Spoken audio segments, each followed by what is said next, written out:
Fish keeping హాబీలో ఉన్న వాళ్ళకి ఇదొక వర్స్ట్ నైట్‌మేర్. అసలు నా ట్యాంక్‌లోంచి వాటర్ లీక్ అవుతుంది. ఏమైందో చెప్తా వీడియో ఎండ్ వరకు చూడండి. హే! అందరికీ నమస్కారం.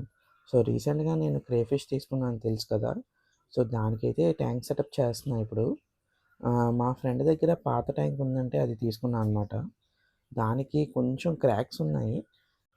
ఆ క్రాక్స్ మొత్తము త్రిబులెట్ సిలికాన్ గమ్ ఉంటుంది కదా! దాంతో క్లోజ్ చేసుకున్నా అనమాట.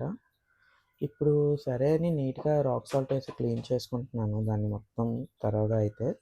అండ్ దీంతో పాటు బ్లూ లిక్విడ్ ఉంటుంది కదా! అది కూడా వేసాను కొంచెం. ఈ స్టోన్స్ మన బయట టబ్‌లో ఉన్నవి. దీంట్లో పెడితే బావుంటాయనేసి నేనైతే పెడుతున్నాను అనమాట. అండ్ ఈ డెకరేటివ్ ఐటెమ్ నా దగ్గర ఎప్పుడో పాతదనమాట. అది నీట్‌గా క్లీన్ చేసి అది కూడా యాడ్ చేసుకున్నాను. అండ్ దీన్నొచ్చేసి మన బర్డ్స్ ఉంది గదా! దాని కేజ్ పక్కనే పెడదాం అనుకుంటున్నా కిందన. బట్ దీని పొజిషన్ గూడా మార్చాలి. కిందన అంతేం బాగోదు. చూద్దాం ఇంకేమైనా ఐడియా వస్తే అక్కడ పెడదామని ఊరుకున్నాను. కొంతసేపు ఎక్లిమేషన్ తర్వాత క్రేఫిషెస్ అన్నీ యాడ్ చేశాననమాట. ఫీడింగ్ గోల్డ్ ఫిష్ ఉంటే ఒక 2, 3 దీంట్లో వేసేసాను. అట్ ప్రెజెంట్ దాంతో ఏం యూజ్ లేదనేసి.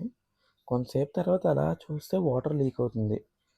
ఏంట్రా బాబు అనేసి మళ్ళీ మా ఫ్రెండ్ దగ్గర వేరే ఎక్వేరియం తెప్పించి దీంట్లోంచి వాటర్ మళ్ళీ దాంట్లోకి మార్చా అనమాట. ఇదంతా అయితే జరిగింది. దీన్ని ఎక్కడ పెట్టాలో ఆలోచించి మళ్ళీ మీకు నెక్స్ట్ వ్లాగ్‌లో చూపిస్తా. బాయ్.